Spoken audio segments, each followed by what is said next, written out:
Eu tenho uma palavra no meu coração para a nossa conversa de hoje.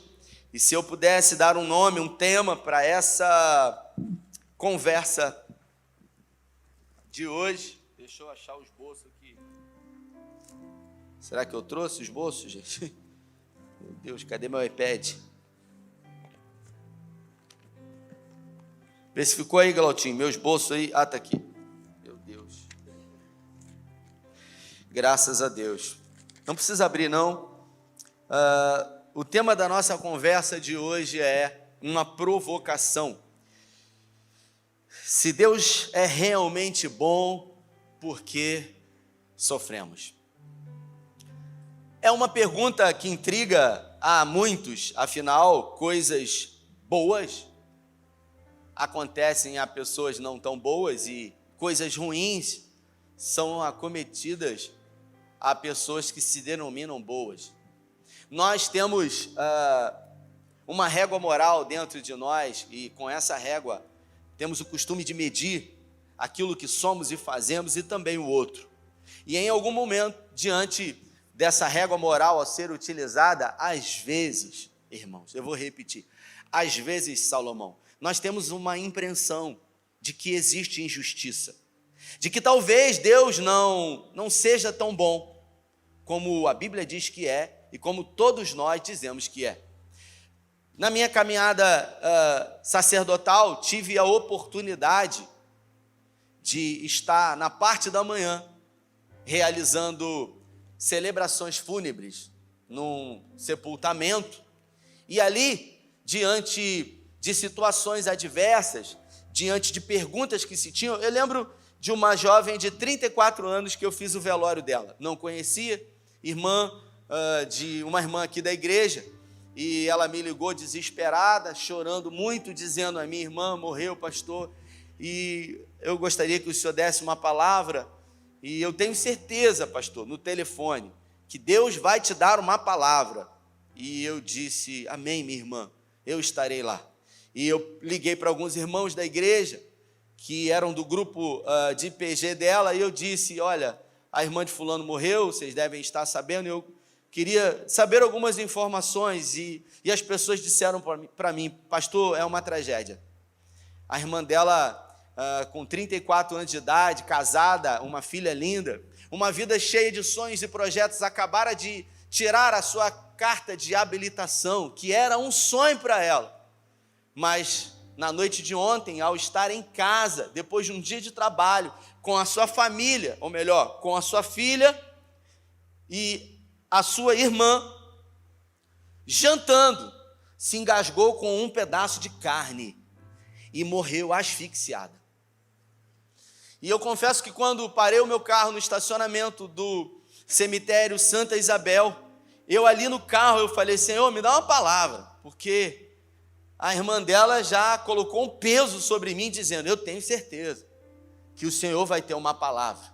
Mas na verdade, o que eles queriam não era uma palavra, o que eles queriam era uma resposta do céu, Zeca, para um fato terrível.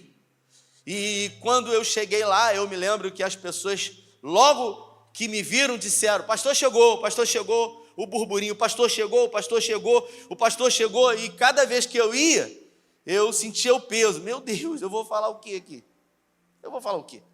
E eu me lembro que eu tinha assistido uma mensagem de um amigo nosso, um teólogo de Sulacap, e ele havia dito, num tempo que havia vivido exatamente por isso. Me lembro também que em alguns momentos, na parte da manhã, estive celebrando, fazendo ofício fúnebre, e na parte da noite, celebrando matrimônios, onde pessoas estavam sorrindo e dizendo que Deus era bom, aniversários de 15 anos, e eu confesso que é muito estranho para nós, mesmo sendo pessoas que diretamente lidam com isso. Na parte da manhã você está com aqueles que choram, e à noite você está com aqueles que sorriem. Na pandemia, irmãos, eu cansei de fazer velório. Eu confesso que chegou um momento que eu fiz tanto velório, sabe, que eu já entrava no automático. Porque era tanta gente que morria, não é só da igreja, mas eram irmãos, conhecidos, gente da igreja. Eu fiz velório na porta do cemitério, Eu me lembro de um velório que eu fiz na porta do cemitério de Arraial do Cabo, onde as pessoas na porta, uma irmã da nossa comunidade de fé, uma irmã querida minha, nossa aqui, uma irmã que não tinha filhos, uma irmã que não era casada, mas uma irmã que possuía muitos bens.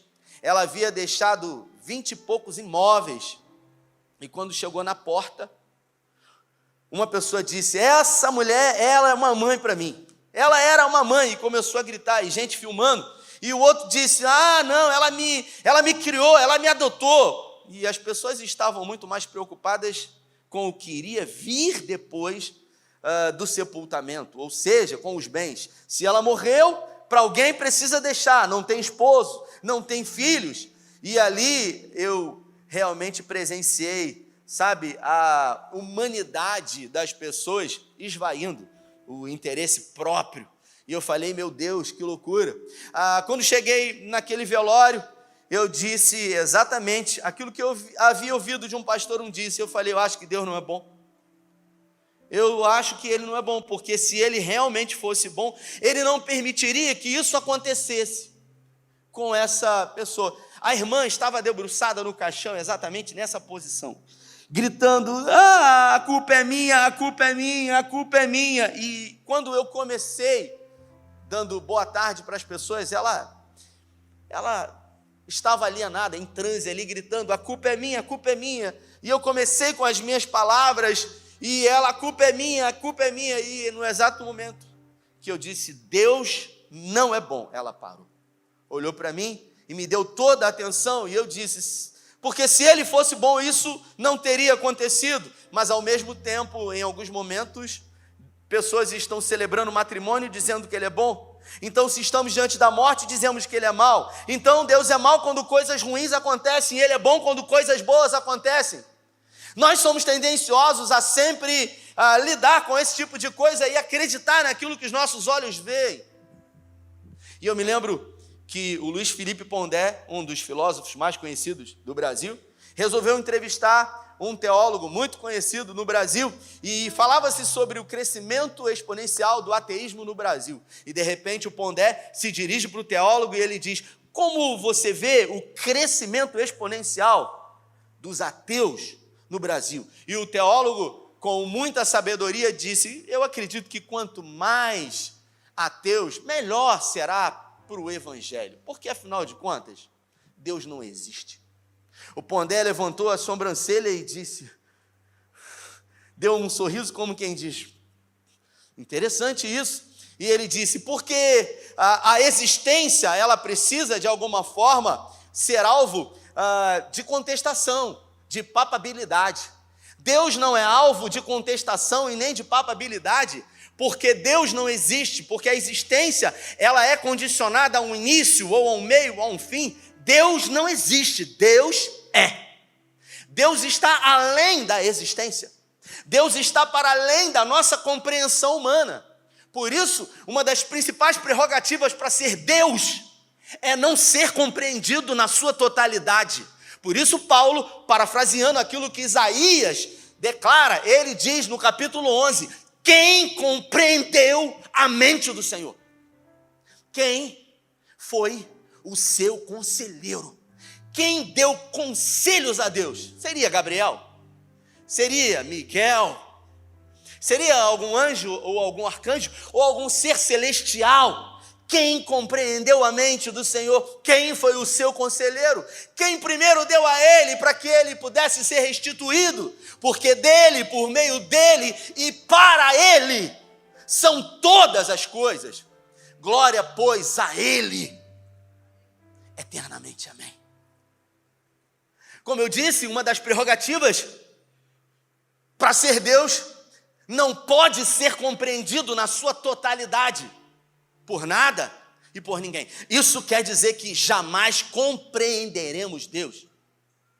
O profeta Naum, no capítulo 1, ele diz que os caminhos do Senhor são no meio de tempestades e tormentas. As nuvens são o estrado dos seus pés.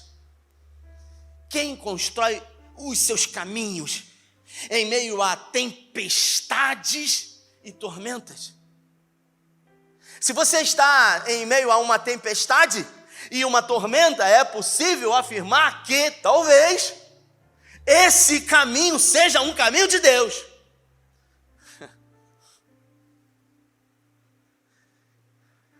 Era um fim de primavera, Salomão. Aquele menino não imaginava,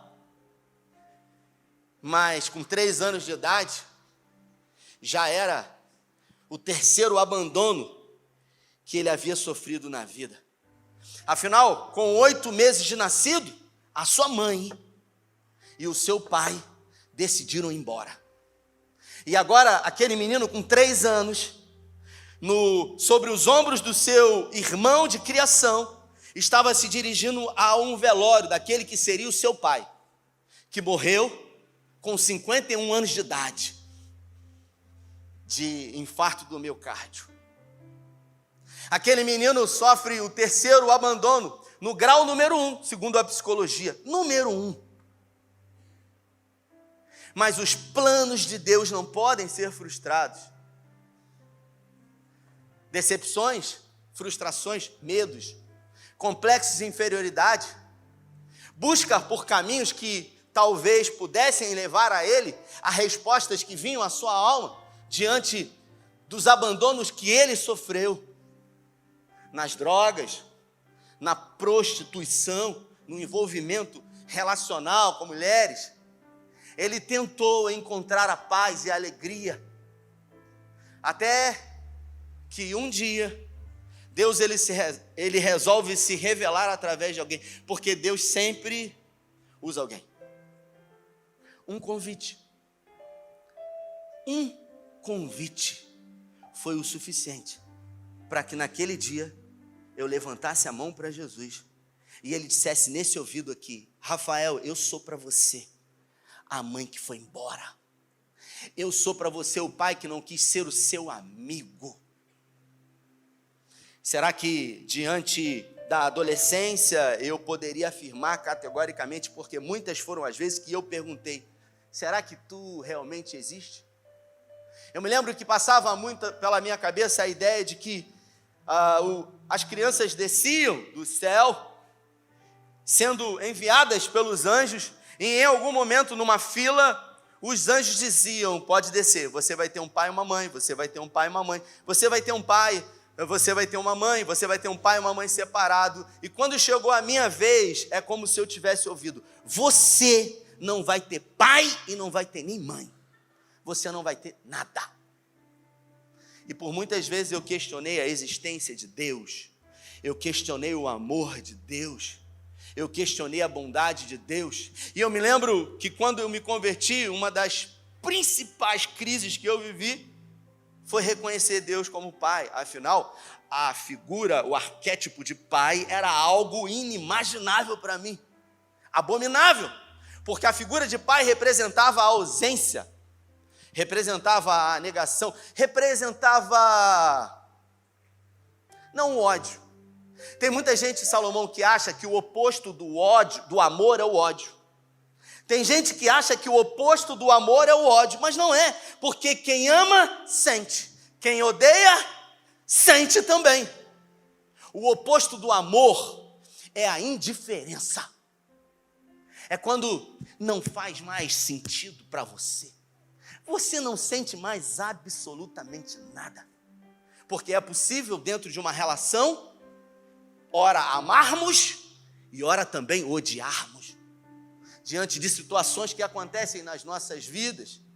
E eu quero citar um texto para a gente entrar na mensagem de hoje, nesses poucos minutos que eu não tenho, mas que eu tenho certeza que Deus quer falar com você. Não precisa abrir. Livro do profeta Samuel, no capítulo 16, no versículo 18, está escrito: um dos oficiais respondeu: conheço o filho de Jessé de Belém, que sabe tocar harpa, é um guerreiro valente, sabe falar bem, tem boa aparência e o Senhor é com ele. A gente acaba percebendo que, de alguma forma, Deus resolveu ser com esse menino. E se a gente observar, existe um texto que diz, no momento em que Saul acaba reprovando Samuel acaba reprovando Saul diante daquilo que ele havia feito, oferecido sacrifício, uma vez que não havia sido chamado para isso. E Deus então fala para Samuel: até quando terás compaixão? Até quando insistirás em Saul? Porque eu o rejeitei, pois já tenho separado um homem segundo o meu coração. É curioso, Michele, porque Davi tinha 17 anos de idade. Ele não era rei, ele não era um homem, ele não havia unificado as 12 tribos de Israel, ele era um menino, mas ele já era segundo o coração de Deus. Não se trata daquilo que você faz, não se trata daquilo que você possui, não se trata daquilo que de alguma forma você tem, se trata de quem você é. E quem era Davi? Davi, com 17 anos de idade, era alguém que havia sido rejeitado pelo seu pai. Havia tido que lidar com a ausência da sua mãe. Porque se você conhece a mãe de Davi, me diga quem é. Porque em nenhum momento da história nós conhecemos essa mulher que viu o filho, ou se era presente, teve a capacidade de ver o filho vivendo as angústias que ele viveu. Em nenhum lugar aparece a figura da mãe. Mas tem gente que acha que o primeiro gigante que Davi venceu foi Golias. Antes de Golias, ele havia vencido os abandonos do pai, da mãe. Ele já havia jogado por terra o ódio que os seus irmãos nutriam por ele, simplesmente por ele ser um menino, segundo o coração de Deus. Davi não tinha nada, era pastor das poucas ovelhas do seu pai, como alguns textos dizem, mas ainda assim, nos desertos de Belém, tocando talvez uma harpa desafinada, quem sabe ele cantava a canção que dizia: não tenho outro bem além de ti. Como nos Salmos ele escreveu: não tenho outro bem além de ti. Eu não tenho ouro, eu não tenho prata, eu não tenho o amor da minha família, eu não tenho o respeito do meu pai, eu não tenho o companheirismo dos meus irmãos. Tudo que eu tenho é ruim. Eu tenho desprezo do meu pai, eu tenho ódio dos meus irmãos, eu tenho o abandono da minha mãe. Mas ainda assim eu tenho motivos para adorar a Deus. Ainda assim, de alguma forma, o meu coração está nele. Davi era um especialista em adoração, porque as circunstâncias não podiam até favorecê-lo, mas isso não impedia que o coração dele, de alguma forma, refletisse para Deus aquilo que ele sentia. E observe, Davi não havia recebido ainda nada daquilo que Deus ia fazer na vida dele. Mesmo aos olhos naturais, sem ter motivos para adorar a Deus, ainda assim, o coração dele era grato ao Senhor. Talvez, se você estivesse na situação de Davi com 17 anos de idade, sentindo o que ele estava sentindo, passando pelo que ele estava passando, quem sabe murmurasse diante de Deus. E agora ele é ungido pelo profeta Samuel como o novo rei da nação de Israel. E a partir daquele dia, quando Samuel visitou a sua casa e ele novamente foi rejeitado pelo seu pai Jessé. Todo mundo tem uma história. E às vezes a gente começa a odiar Jessé, como a gente odiou Mical. Tem uma mensagem minha no YouTube aí, no meu canal, que fala sobre Mical, que é tão julgada porque repreendeu Davi. Mas se você observar a história dessa mulher, uma mulher que foi rejeitada o tempo inteiro, que foi moeda de troca do seu pai, uma mulher que tudo que queria era ser amada por alguém, que quando o Paltiel a amou, Davi tomou de volta um objeto de troca, um objeto de barganha.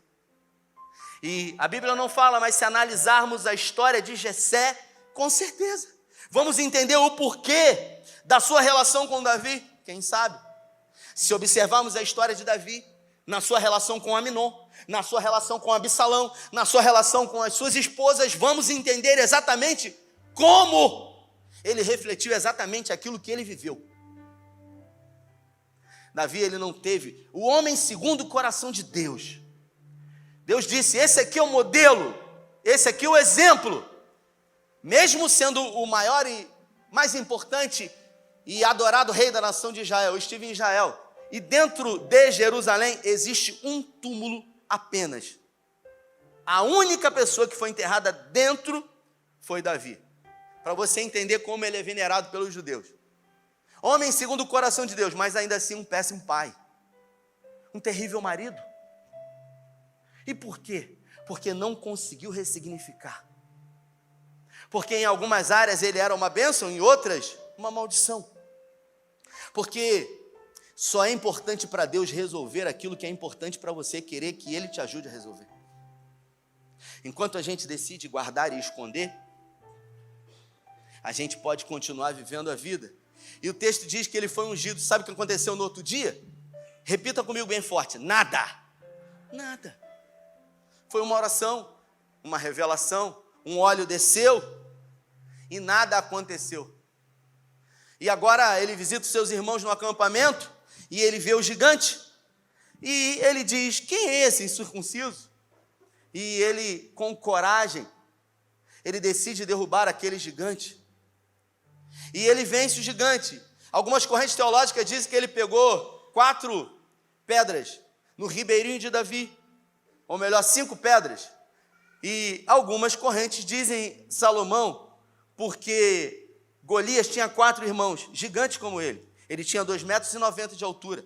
E Davi escolheu uma pedra para cada irmão. Não foi se eu errar na primeira, se eu errar na segunda. Não. Davi era um especialista naquilo que ele fazia. Tem gente que é espiritual e acha que foi o Espírito Santo que guiou a pedra. Enquanto pastoreava as ovelhas, ele treinava incessantemente. Você nunca será bom na sua vida, naquilo que você faz pouco. Eu vou repetir. Você nunca vai ser bom na sua vida, naquilo que você não se dedica, naquilo que você faz pouco. Salomão, eu quero abrir o meu coração aqui hoje. Eu quero dizer que eu nunca me considerei, até o dia de hoje, um bom pregador. Nunca. E eu estou esvaziado de qualquer tipo de sentimento aqui. Eu nunca me julguei. Em 2019, quando eu assumi essa igreja, eu entrei em crise. E eu falo isso sem nenhum problema. Por quê? Porque eu não era um pastor. Eu era um jovem que estava aqui, pregava a cada 2 meses. E Everson está aqui, sabe disso. Quando eu vinha para cá, que não era o outro pastor, o Fabrício, e ele avisava em cima da hora, e eu pegava o microfone e as pessoas diziam: ih, não é Fabrício, vamos embora. 15, 20. E eu, inseguro, com medo, temeroso, em cima da hora, ainda tinha que lidar com isso, com a rejeição das pessoas. Porque é exatamente isso. É a rejeição das pessoas. Eu não gosto de você. E a gente precisa aprender a lidar com isso, com rejeições. O Luciano Subirá, quando almocei, vai estar no dia 11 com a gente aqui. Eu me lembro que peguei no aeroporto aqui de Cabo Frio, e a gente foi almoçar, e eu fiz uma pergunta para ele: Luciano, queria te perguntar, se você pudesse dar um conselho para aquele Luciano que começou com a cabeça que você tem hoje, eu faço essa pergunta para muita gente, qual conselho você daria? Para mim, ele ia me dar 3 conselhos. 3 xícaras de farinha de trigo, 2 ovos, 2 colheres de margarina. Ele falou durante 4 horas, sem parar, 4 horas, sem parar. E era tanta informação, e eu falei: meu Deus. E quando chegou no final, ele falou: de tudo o que eu disse para você, eu quero que você preste bastante atenção. Controle as suas expectativas, positivas ou negativas. Deus havia usado uma pessoa e disse para ele: eu vou levantar você para essa nação, e vou levantar você através de um livro. Ele já tinha vários livros publicados, e eu vou usar uma pessoa, ele falou isso para mim, eu vou usar uma pessoa muito conceituada no Brasil, um homem de Deus, chamado Márcio Valadão. Ele será usado por mim, para que o seu ministério dispare nessa terra. Algum tempo depois, o filho dele estava num curso na Lagoinha, e ele foi comer pizza com os irmãos da Lagoinha, o Luciano Subirá, com o seu filho Jael. E de repente, o pastor Márcio se dirige para ele e diz para ele o seguinte: oi, Luciano, tudo bem? E ele falou: o senhor me conhece? Sim, eu leio frequentemente os seus livros. Ele: caramba, que honra. E aí, de repente, o Luciano Subirá fica lisonjeado, e o Márcio falou: eu gostaria que você pregasse na nossa comunidade de fé. E o Luciano na hora, poxa, para mim vai ser uma honra, pastor. E na hora, o que ele lembrou? Ele lembrou daquela promessa que Deus havia feito. E naquele momento ele disse, é agora, chegou a hora. Mas o tempo e as frustrações fazem a gente aprender. E ele disse que o pastor Márcio olhou e disse para ele, tal dia, tá vago, é esse o dia. E o Luciano Subirá, quando viu a agenda dele de papel, viu que ele tinha um compromisso numa igreja pequenininha. Ele falou, não, logo esse dia, não, logo esse dia, por favor, meu Deus. E por um momento ele pensou em ligar para aquele pastor e dizer, não, vamos desmarcar. Mas ele resolveu não negociar, porque não se trata de lugar, nem de quantidade de pessoas. Nós não podemos querer ajudar a Deus, porque Deus nunca perde o controle, porque Deus não mente, porque Deus não falha, porque Deus não muda. E ele disse, pastor Márcio, lamentavelmente nesse dia eu não posso. E o pastor Márcio disse, veja esse dia. E ele disse, esse eu posso, que bom. Então vai ser nesse dia. Mas eu não vou estar lá, eu estou em viagem. E o Luciano disse, puxa vida, que pena. Luciano, ele tinha um Santana Quanto, foi com o irmão dele e ele encheu de livro. Pensa naquele Santana que tem aquela mala, eu não sei quantos litros, e o carro ia arrastando a roda, e ele foi. E a Lagoinha estava abarrotada de gente. E de repente ele pregou aquela mensagem, o irmão dele lá atrás, com uma grande quantidade de livros. E aí, ao sair de lá, ele doido para encontrar o irmão dele para dizer, e aí, como foi? E aí, de repente, quando ele saiu, o irmão dele disse, a gente vendeu 20 livros. Ele falou, quantos? 20. Ele falou, não, peraí, você está brincando. Ele falou, 20 livros. E ele não acreditou, cara. Ele não acreditou naquilo, e ele falou, meu Deus, Deus havia prometido. Eu não me lembro quantos anos se passaram, se foram 5, se foram 7, mas ele disse para mim que anos se passaram, anos, até que ele encontrou o pastor Márcio novamente. E agora já não tinha mais expectativas. E o pastor Márcio, ô Luciano, tudo bem? Seria tão bom se você fosse a nossa comunidade de fé. Poxa, para mim vai ser um prazer, pode marcar, tal dia. Eu falei, eu vou. E ele foi, agora sem expectativas, e naquele dia em Belo Horizonte, havia caído uma grande quantidade de chuva em BH. A igreja não estava tão cheia, e o Luciano, com a mesma paixão, com o mesmo amor, resolveu, com toda a sua alma, pregar aquilo que ele foi chamado para fazer. No final, o pastor Márcio Valadão abraçou o Subirá e disse, olha, esse é um irmão, Luciano Subirá, aquele jeito dele, carinhoso. Tenho consumido a literatura dele e gostaria de indicar para você esse livro mais novo dele, O Poder de Falar em Línguas, que tem na nossa livraria. Foi só isso. Quando o Luciano saiu dali, o telefone dele tocou, o pastor Marcos Gregório, do Apacentar de Nova Iguaçu, ligou para ele e disse, eu quero 4.000 livros desse. E a partir daquele momento, o ministério dele mudou. Do momento em que Davi foi ungido na casa do seu pai Jessé, até o momento em que ele sentou no trono em Hebrom, passaram-se 14 anos. 17 anos. 17 anos. De quê? De perseguição, de choro, de sofrimento, de angústia, de lamento. E quantas foram as vezes dos 40 salmos que ele escreveu, que ele disse, não fuja de mim a tua face, não esconda de mim o teu rosto, apressa-te, Deus, em me socorrer. Quem está falando isso está dizendo o quê? Que está se sentindo sozinho, que está achando que acabou, porque as expectativas não foram alcançadas. Mas Deus nunca perde, Deus não mente, Deus não muda, Deus não falha. Quando Ele promete, tudo já está pronto. Davi, certa vez, fugindo agora, depois de casar com Mical, ter que fugir. E por muitas vezes, Deus colocar Saul nas suas mãos. Agora, Davi é obrigado a se aliar aos filisteus, porque as lutas foram tão grandes que aquilo que parecia impossível se tornou possível. Se fingiu de louco, começou a babar na sua barba, e se juntou aos filisteus, em Gade, recebeu abrigo e morou durante 1 ano e 4 meses numa cidade chamada Ziglag. E agora, depois de vencer os amalequitas, depois de vencer os midianitas, os filisteus dizem para Davi: nós vamos lutar contra Israel. E Davi disse: eu vou. Só que os conselheiros do rei de Gaza disseram para o rei: Davi vai nos trair, porque ele jamais irá lutar contra o seu próprio povo. Ele lutou contra os amalequitas, mas ele não vai lutar contra os hebreus. E então o rei de Gaza diz para Davi: Davi, o pessoal está desconfiado de você. Eu percebo que você é leal. Mas vamos fazer o seguinte: você já está muito tempo fora de casa. Ele já estava, acho que 3 ou 4 meses fora de casa. Vai para casa. Vai para Ziglag e fica lá com a sua família. Descansa, cara.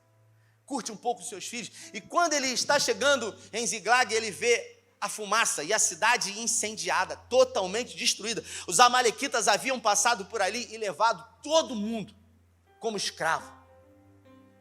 E quando ele chegou, ele só viu ruína, ele só viu cinzas.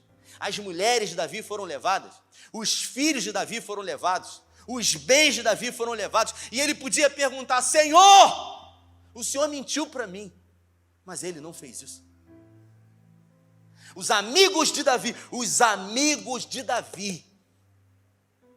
pegaram pedras para apedrejá-lo. Davi podia dizer: será que Deus realmente é bom? Porque se Deus fosse bom, não permitiria que isso acontecesse na minha vida? Como muitas vezes eu e você pensamos, mas não falamos, porque a gente tem medo. A gente tem medo de ser julgado, a gente tem medo de receber a ira de Deus, e quando na verdade tudo o que Deus quer é um coração puro, contrito e quebrantado diante de Deus. O Salomão tem um filho, o nome? Zafé. Você imagina o Zafé chateado com o seu pai, Salomão, e em algum momento o Zafé, ele decide não revelar ao pai a sua insatisfação. E agora o Zafé, ele anda de uma forma diferente, introspectivo, e todas as vezes que está com o seu pai, ele não consegue se relacionar e se entregar totalmente. Pergunta para Salomão qual seria o maior desejo do coração dele: que Zafé dissesse a verdade, que Zafé abrisse totalmente o seu coração e dissesse: pai, eu estou chateado contigo, eu estou triste, eu estou decepcionado, eu criei expectativas e as minhas expectativas foram frustradas. E se dentro de uma relação entre um pai e um filho, por que não pensar que da mesma forma um pai e um filho deve ter a mesma relação? Davi podia dizer: Deus não é bom. Os amigos dele, os 600 valentes, os valentes de Davi, ele tinha 600 homens fortemente armados agora, começaram a pegar pedras e dizer: a culpa é sua. Maldita hora que a gente deixou você nos liderar naquela caverna de Adulão. Olha onde a gente foi parar. As nossas esposas, os nossos filhos, os nossos bens. E o texto diz que Davi não tinha outra opção a não ser se afastar agora dos seus amigos, daqueles rebeldes que ele transformou em valentes. Ingratidão. Na caminhada existencial e de fé, precisamos aprender a lidar com ingratidão. Pessoas que você fez, pessoas que você ajudou, pessoas que não tinham nada, e você tirou da sua família. E depois que você fez, elas, como Aitofel e Davi diz, me deu um pontapé. O problema é quando a gente se deforma. O problema é quando a gente se transforma no nosso algoz. O problema é quando, diante de feridas, passamos a ferir os outros. E Davi não tinha o que fazer.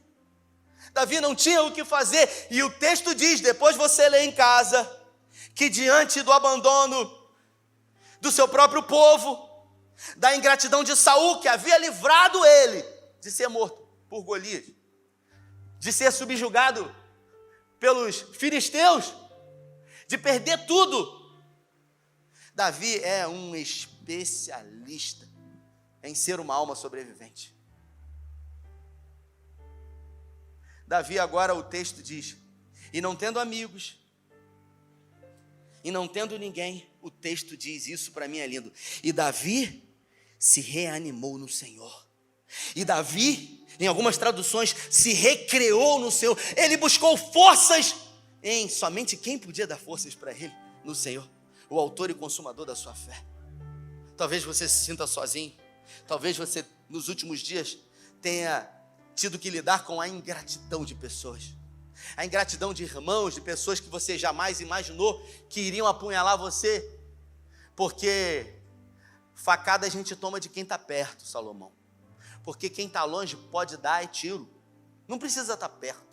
A facada a gente recebe é de quem está perto, e às vezes pior do que a lâmina entrando na nossa carne, é quando a gente olha para trás e vê a mão que está segurando a lâmina, com o peso de ingratidão. E Davi se reanimou no Senhor, no Deus da sua vida. E Davi consultou o Senhor, chamando o sacerdote que veio com o éfode, com 2 pedras, Urim e Tumim, que refletiam, algumas traduções dizem, de acordo com perguntas, e Davi disse, Senhor, devemos nós ir atrás dos amalequitas? E Deus disse sim. E Davi disse, Senhor, prevaleceremos nós contra os amalequitas? E Deus disse, sim. E Davi foi com 600 homens cansados.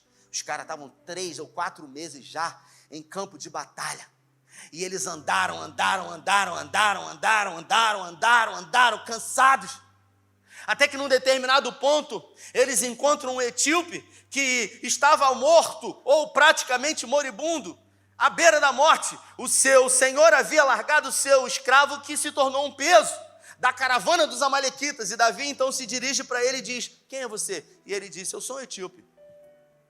Eu estava na caravana dos amalequitas. Davi dá água, comida para ele e diz para ele, para onde eles foram?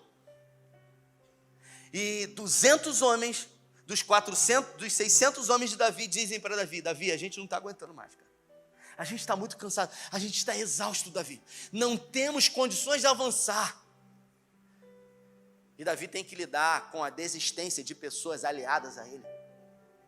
Davi tem que lidar com o abandono, novamente, de pessoas.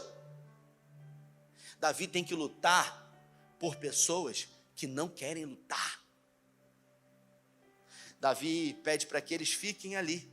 E Davi vai com 400 valentes atrás dos amalequitas que estavam acampados. Deus dá uma estratégia e Davi começa a ferir os amalequitas. E durante horas e horas uma batalha se segue até que 400 homens, somente 400 de uma grande multidão que havia sido morta dos amalequitas, 400 homens conseguem fugir. Exatamente o número dos valentes de Davi que foram pelejar. Davi libera para que o seu exército consiga pegar o máximo de despojos possível, ouro, prata, bens. E agora Davi retorna com todos da sua família, da sua casa, os seus filhos, e todos aqueles das famílias e dos filhos dos seus valentes. E Davi retorna, até que, ao chegar perto dos 200 que haviam desistido, um dos valentes que havia ido com ele disse, eles não terão direito a nada dos despojos. E Davi disse, não é assim que funciona. A gente não retribui ingratidão com ingratidão. A gente retribui ingratidão sendo recebida com generosidade. Porque se eu, de alguma forma, me deformo, eu deixo de ser um homem segundo o coração de Deus. E quantas são as vezes na minha vida que ao receber ingratidão eu me torno ingrato? Que a ser ferido eu me torno agora alguém que vai ferir as pessoas? Que ao ser traído eu passo a ser um traidor na vida das pessoas? Que ao receber a mentira eu passo a ser um mentiroso? Eu sou um reprodutor, um repetidor daquilo que aconteceu na minha vida? Eu me torno exatamente o meu algoz, e quando eu falo isso eu lembro daquela cena no Getsêmani, quando por 3 vezes Jesus ele diz, Senhor, se possível for, afasta de mim esse cálice, porque Jesus também pensou em desistir. E eu falei isso na live de hoje, depois você vai lá e vê. E aí, de repente, Jesus se levanta, acorda Pedro, Tiago e João e diz: olha, o traidor vem aí. E havia uma ceia e de repente Judas vem, dá um beijo. E Jesus olha para ele e disse: aqui vieste, amigo. Jesus podia dizer: você é um mau caráter. Eu tirei você do anonimato. Você era insignificante de uma cidade chamada Iscariote. Eu escrevi o seu nome na história. Eu tornei você um homem de confiança, o meu tesoureiro. E você retribui a mim dessa maneira. Eu vou no Instagram agora. Eu vou no Facebook agora. Eu vou fazer uma live ao vivo agora. Não. Não foi isso que Jesus fez. Jesus olhou para ele e disse: a pior coisa que eu posso fazer agora, Judas, é permitir que tudo que está dentro de você passe a habitar dentro de mim. Aqui vieste, amigo. Se você se deformou, eu lamento, mas eu não vou permitir que isso aconteça na minha vida, porque eu decido ser um homem segundo o coração de Deus. Se coloque de pé em nome de Jesus. Diga aleluia. Aleluia.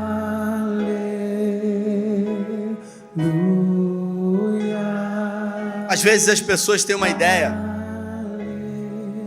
e talvez essa mensagem tenha falado com você de alguma maneira, e aí quem sabe Deus resolveu usar a minha vida hoje, numa noite comum, e aí você fala: uau, Deus está usando ele hoje, e essa palavra é só para mim. Mas o que às vezes as pessoas não sabem é que muitas são as vezes, quando nós pregamos aqui, pregamos para nós mesmos. E é exatamente quando a gente passa por deserto, por desafios inimagináveis e aos nossos olhos impossíveis, que saem as mais puras e poderosas poesias e orações que se tornam canções.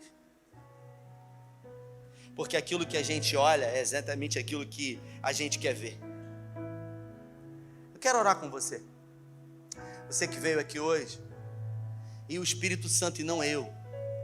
Porque eu sou um detalhe, eu podia ter pedido para o Salomão pregar hoje.